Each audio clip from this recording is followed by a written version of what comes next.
Welcome back to Diasporas. Thank you so much for all the support you guys have been giving us. We really appreciate it. Don't forget to like, comment, and subscribe and share. This is Ask the Professor, and our favorite professor is back, Professor Dr. Joshua M. Kivuva. Today we're going to continue our China talk and our China discussion of what China's interests are in Africa. And without further ado, let's hop right into it. Professor, thank you so much for joining us today. Thank you, and I would like to welcome everybody back. Yeah, this is the second part of our China series. We are going to continue from where we reached last week. I recommend that you watch last week's piece before watching this, but if you cannot do that, I'll still run it in a way that you can follow. Last week we started the China-Africa series, and we tried to answer one fundamental question.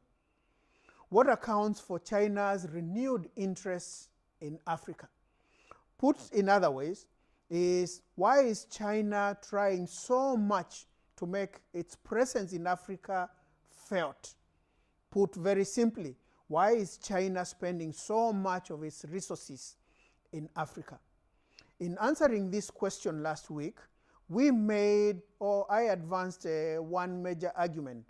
That is, China is not technically interested in the continent we call Africa.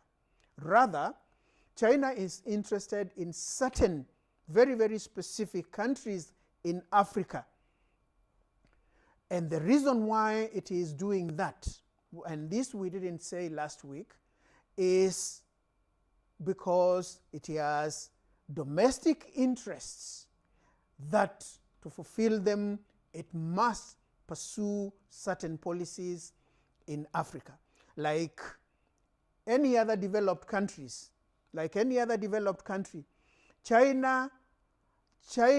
China's African policy is driven purely by domestic issues, by domestic affairs. We didn't look at this last time, but we can comment about them today, is that China as a developing country, some might see it as already developed, but it still sees itself as a developing country. It has an economic agenda that it wants to pursue domestically, but to achieve it, it must pursue a certain foreign policy.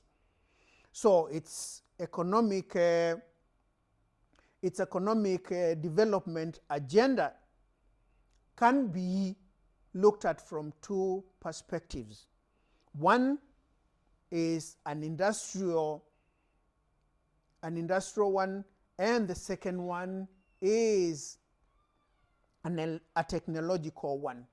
So China is driven by the desire for economic development, but specifically industrial and technological development. China, like any other developed country, has geopolitical interests and certain security military interests as well that it is pursuing in Africa. But I state categorically here that those two are a secondary element. The major element that is determining is relations in Africa are driven by the industrial and technological needs. And that is why it is trying to achieve what it is trying to achieve in Africa. Last week, again, we identified the three broad things that are driving China's engagement in Africa. And the first one that we identified was the access and control of rare earth minerals, the critical minerals that are required for its industrial and technological development. And last week we discussed that extensively, and we said that even though China is the leader in electronics, China is also a leader in the electric car industry. China still requires rare earth minerals. It still requires raw materials that are necessary for its industries. We also saw last week that to be able to do that, China tends to be targeting the countries that are not fully developed in the sense that they do not have an effective government, because the countries like South Africa that have had an effective government are already very integrated into the global market for the minerals that they have. So China is targeting countries that, number one, are not able to discover all the minerals that are in their territories, and do not have the capability to mine them, do not have the capability to transport them, and do not have the capability to refine them. And that is why we are saying it is interested a lot in the minerals in the Democratic Republic of Congo. The second element that we gave for China's involvement in Africa was access to oil, gas, and access and control generally to energy sources. And we say that many of the countries that China has shown this interest and where China has heavy investment in it, they are countries that are either rich in oil, gas, or other energy sources. And this again is driven by China's domestic affairs, China's rapid industrialization, which has created a growing demand for raw materials and a growing demand for energy sources. Even though China is the leading country when it comes to electric cars and electric rails, China still has a lot of demand for oil. It has a lot of demand for gas because of its huge population, and especially a huge population that also happens to live in rural areas. Last week, we also commented about the problems that China has in accessing these two that we have already talked about, the rare minerals and oil and gas. We said that China is a latecomer in the global struggle for these minerals. And being a latecomer, its corporations have the disadvantage of not controlling any of the international markets for this. And that is why China is trying to explore new areas and virgin areas where the dominant global oil marketers, for example, the global oil mineral exporters, for example, have controlled. If we were just to look briefly at some of these global controllers of major minerals and major oil and oil marketers in the world, you find many of them, ExxonMobil, Chevron, ConocoPhillips, BP, Shell, Mobil, all these are controlled either by America or Europe.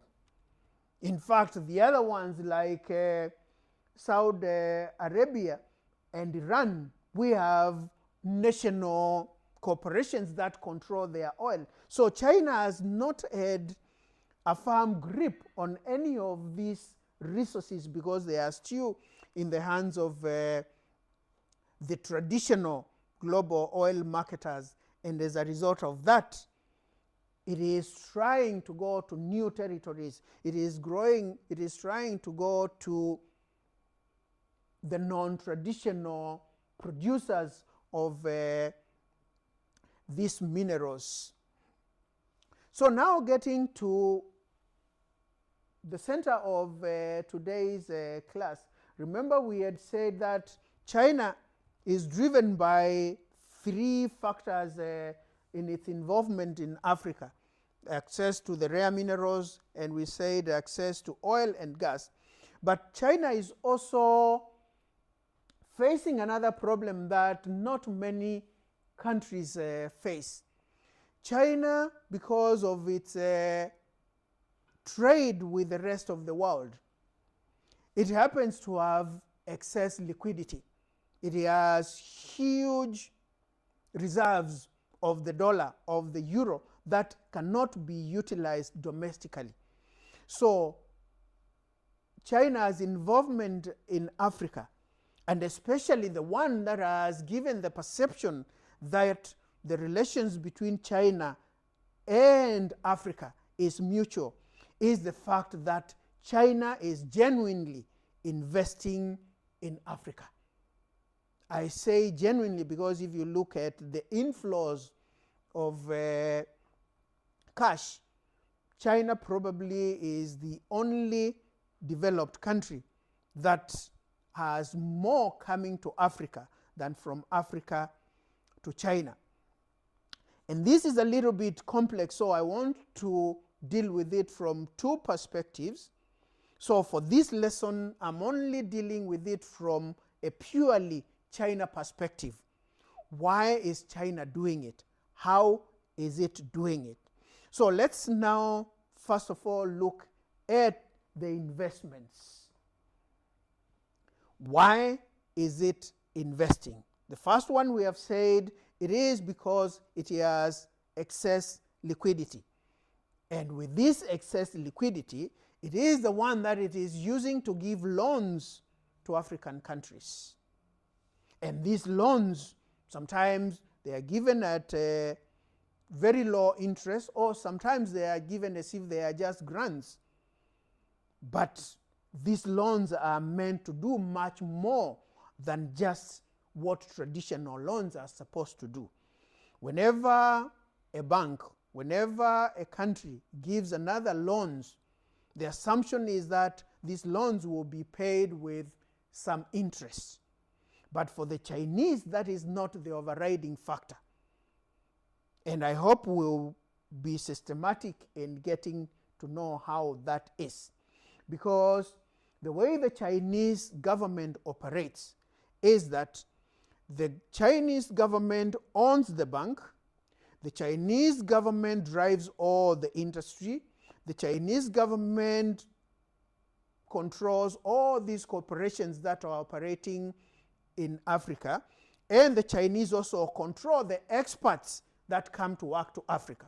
So basically, all that for the Chinese is meant to foster that coherent foreign policy, which is meant to serve the domestic interests of its industrial development and manufacturing. So now, when the loans are given to African countries, most of the time, these loans do not come to Africa. Those loans are given to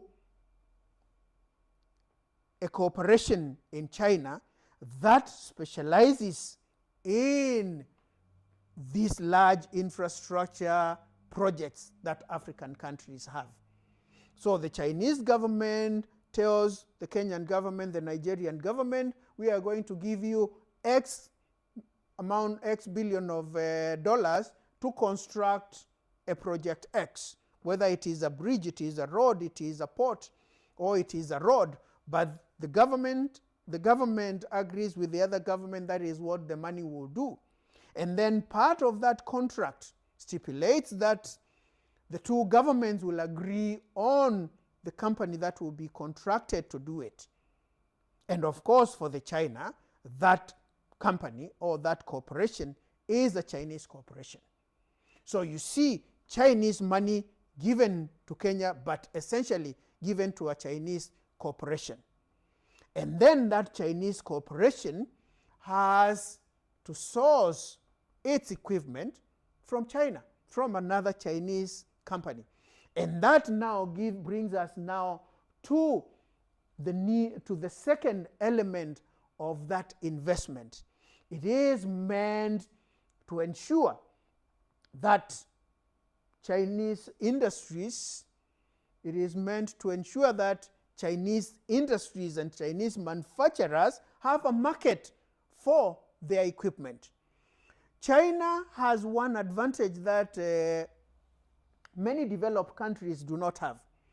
China has developed very advanced but very low-tech machinery and equipment that is in excess of what they can use. Unlike the other developed countries that have machinery and equipment that are so sensitive that even using them in a dusty place will cause them to malfunction, China doesn't have that problem. So it's machinery, very sophisticated, very developed, very advanced, but low tech. And therefore, they are well adapted to use in Africa. In fact, if we use the example of Kenya, until the Chinese started constructing roads in Kenya, we never knew that we can actually use soil to construct a long-lasting permanent road.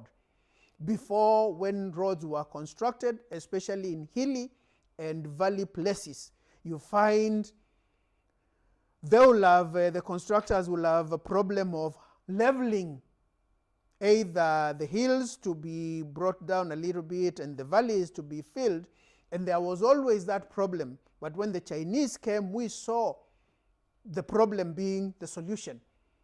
Get the soil from the higher places, put it in the lower places, you've evened it up, you don't use anything. You can excavate the soil in the evening, put it in the morning, by the next day you have a road. And that is what the Chinese have told us. So you see, the Chinese money going to a Chinese farm, and the Chinese farm buys from a Chinese industry. So you see, because of this, the back and forward linkages in China's development are very systematized, that we know what we are producing, we know what we are giving people aid to do or loans to do, and they integrate it to ensure that it serves the needs of the Chinese. And then now the third element of it is when the loans are given, even if they are given with some interest, and they contract a Chinese farm, and the Chinese farm buys from a Chinese industry, the ones who come to use the machinery, the ones who come to do the actual work also tend to be Chinese. So China solves a problem of unemployment through its investments, even in areas which do not require any expertise. In fact, just casual laborers, many of them are still Chinese. And when they come to these places, they do not consume anything locally. They do not seek housing there. They do not. All they are engaged in is in the construction of the project. They sleep in their trucks. They cook in their trucks. And they do all this in a very coordinated way to ensure that they do not cause any political problems to the host country. And then finally, related to all that is the fact that China's presence in Africa also serves as a market for Chinese consumer goods. Even the Chinese who come here, they bring their goods. Occasionally, some of them try to stay. And when they try to stay, they become traders, even though that has caused a little bit of conflict. They try to bring Chinese-made products. I was surprised the other day to find many African countries even import toothpicks from China and batons. So China once it comes here, it doesn't leave, and the Chinese do not leave. So now, what are some of the sources of these finances, and how does China go about it? So much of this is financed by the Chinese government itself. Remember, we said that China, the former communist country that is trying to become democratic, still controls everything in China. So much of the loans are given by the Chinese, a Chinese bank, the China Exim Bank, which is controlled to a very large extent by the Chinese government. And there is a big initiative for Africa that is done under the auspices of the China Belt and Road initiatives. And this initiative is the one that bids for almost all big projects by the Chinese, all big projects in Africa. In fact, it is estimated that any project that is over $50 million, at least 30% of them go to Chinese farms. And this is a lot. So what are these major construction companies that have been in China? What are these major Chinese corporations that if you were to go to any African country, that you likely to see signs associated with them? So the first one is just China Railway Construction Corporation, China Geoengineering Corporation, China National Machinery and Industry, China Merchants Holdings Company, and the one that is most famous is the China Road and Bridge Corporation.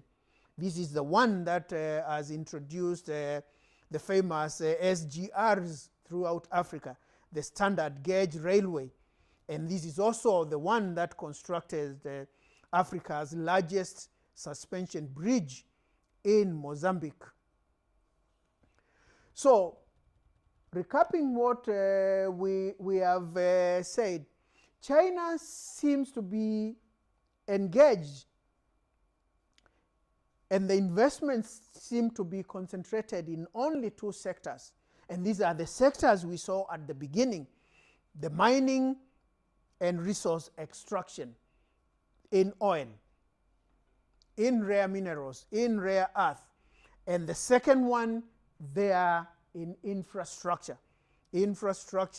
transport, and telecommunication sectors.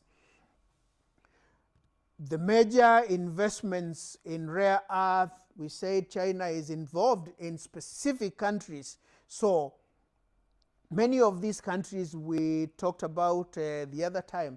But now I want just to comment briefly about some of these investments that are in transport, are in infrastructure. And many of them are very high dollar value. For example, if we look at the first one, the Addis Ababa Rail. This is constructed from Addis Ababa, the capital city of Ethiopia, to Djibouti. Remember, Djibouti is landlocked. We are talking about 750 kilometers of electrified standard gauge railway that is linking Addis Ababa, the capital city, with the port of Djibouti. This was constructed by the China Group and China Civil Engineering Construction Corporation at a cost of almost $4 billion US. And this was completed about 7 years ago. There is a second one, another standard rail standard gauge railway, the one linking the port of Mombasa to the capital Nairobi, all the way to Naivasha, and expected to go all the way to, originally it was meant to link Uganda and to also link Burundi, because Rwanda and Burundi, because these are landlocked countries. This one, the Nairobi-Naivasha section, was completed around 2018 at the cost of 3.5 billion, and that was financed by the China Exim Bank. There is the Tazara railway line linking Tanzania to Zambia. This is a little bit different, because Tanzania, and to a very small extent Zambia, were the only communist countries in Africa. Well, talking about communism in a loose sense, and socialist countries. So the relationship between Tanzania and China started quite early. So this is the Tazara Zambia road, railway line, and also road were constructed in the 70s using finances from the Chinese government. So now what we are talking about today is the modernization of the same railway line.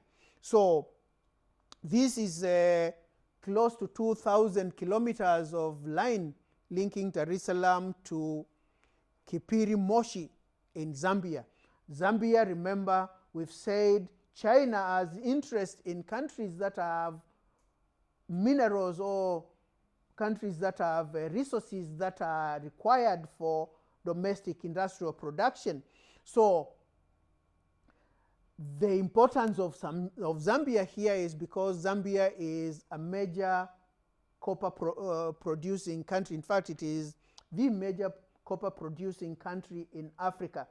And copper is required for many, many things. Even in this electronic age, many of the electronics still need copper.